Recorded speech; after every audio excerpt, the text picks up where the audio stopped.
தமிழகத்தில் நடந்து முடிந்த நாடாளுமன்ற தேர்தலில் 2019 பதிவானதை விட 3%, 2021 சட்டப்பேரவை தேர்தலை விட 4% குறைந்திருப்பது குறித்து கட்சிகளின் தலைவர்கள், அரசியல் விமர்சகர்கள் என ஒவ்வொருவரும் அவரவர் கோணத்தில் இதனால் யாருக்கு லாபம், யாருக்கு பெரும் இழப்பு என்று தொடர்ந்து ஊடகங்களில் விவாதித்து வருகின்றனர்.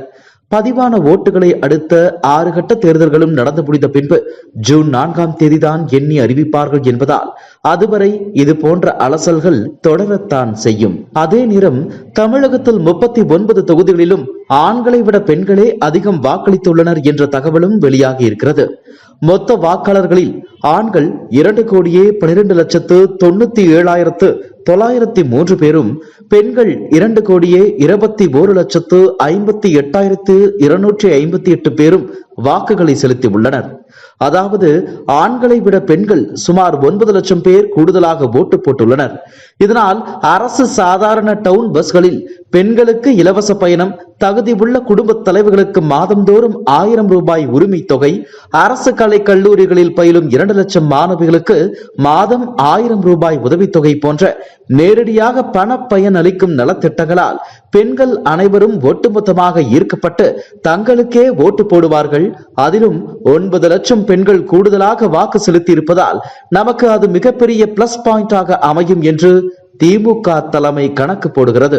இதனால் 39 தொகுதிகளும் நம் வசமே வந்து சேரும் என்றும் திமுக தலைவர் ஸ்டாலின் உறுதியாக நம்புகிறார். இந்த நிலையில்தான் பழைய ஓய்வூதிய திட்டத்தை நடைமுறைப்படுத்துவதாக தேர்தல் வாக்குறுதி அளித்துவிட்டு ஆட்சியை கைப்பற்றிய பிறகு திமுக அதை கண்டுகொள்ளவே இல்லை என்ற கடும் கோபத்தில் உள்ள அரசு ஊழியர்கள், ஆசிரியர்கள், போக்குவரத்து கழக ஊழியர்கள் மற்றும் தொகுப்பூதியத்தில் பணிபுரியும் செவிலியர்கள் என சுமார் 16 லட்சம் பேரும், அவர்களது குடும்பத்தினர் 54 லட்சம் பேரும் திமுக அரசுக்கு எதிராக வாக்களித்திருக்கலாம் என்று முதலில் கூறப்பட்டது. ஆனால் இவர்களில் திமுகவின் தீவிர அனுதாபிகளாக உள்ள 5 லட்சம் பேரும், அவர்களது குடும்பத்தை சார்ந்த 15 லட்சம் பேரும் என மொத்தமாக 20 லட்சம் வாக்குகள் வழக்கம் போல திமுகவுக்கும் அதன் கூட்டணி கட்சிகளுக்கும் தான் கிடைத்திருக்கிறது என்ற தகவல் தற்போது வெளியாகி இருக்கிறது.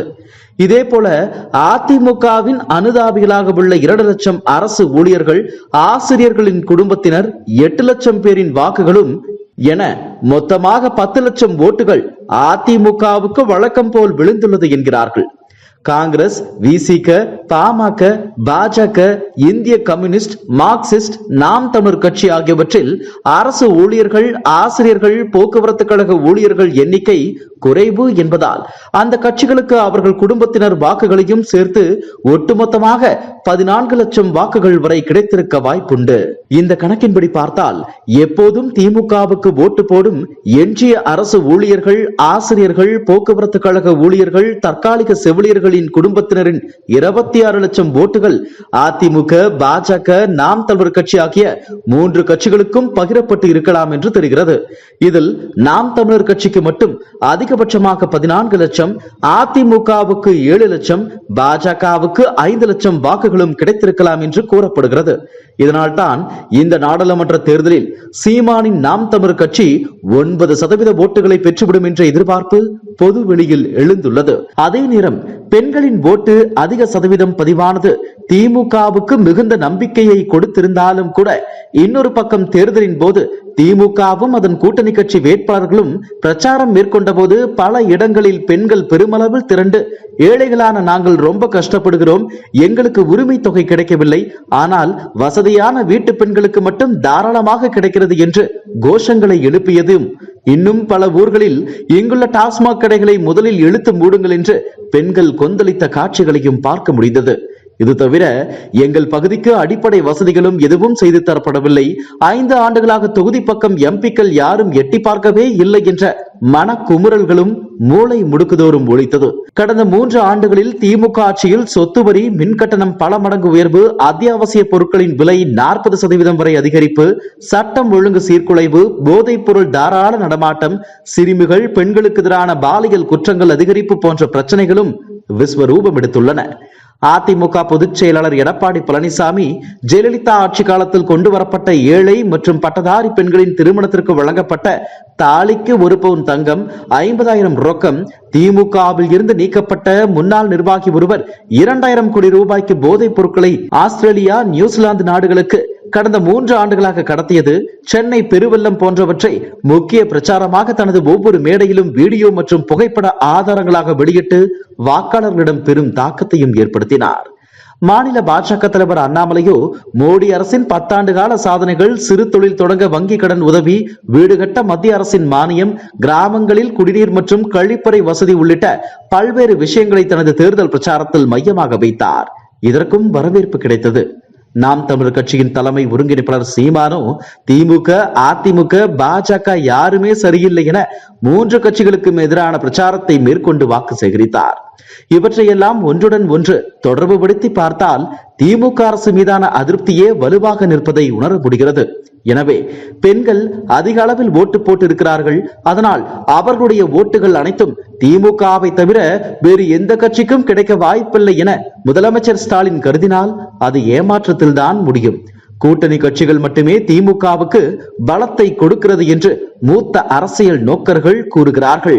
ஏனென்றால் இம்முறை சிறுபான்மையினரின் 10% வாக்குகளும் முழுமையாக திமுகவுக்கு கிடைக்க வாய்ப்பில்லை. 6% திமுக கூட்டணிக்கும், 3% அதிமுக கூட்டணிக்கும், 1% நாம் தமிழர் கட்சிக்கும் கிடைக்க வாய்ப்புள்ளது.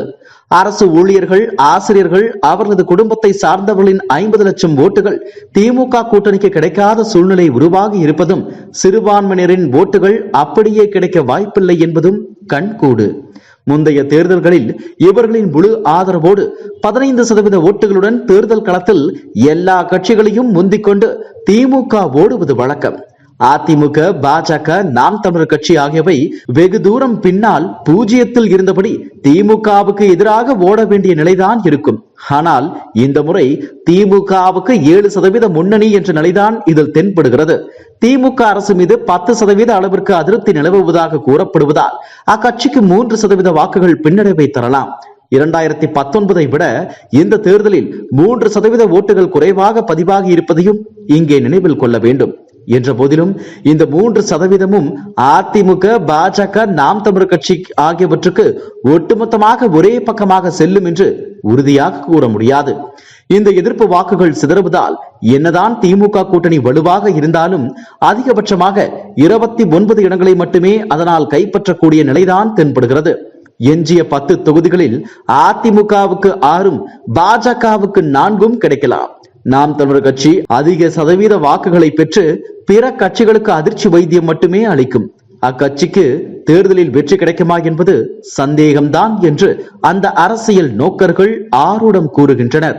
இவர்கள் கூறும் புள்ளி விவர கணக்கு அப்படியே பலிக்குமா என்பதற்கு ஜூன் 4ஆம் தேதி விடை கிடைத்துவிடும். இதுபோன்ற செய்திகளை மேலும் தெரிந்து கொள்ள எங்களது யூடியூப், Facebook மற்றும் Twitter ஆப்களை சப்ஸ்கிரைப் செய்யவும்.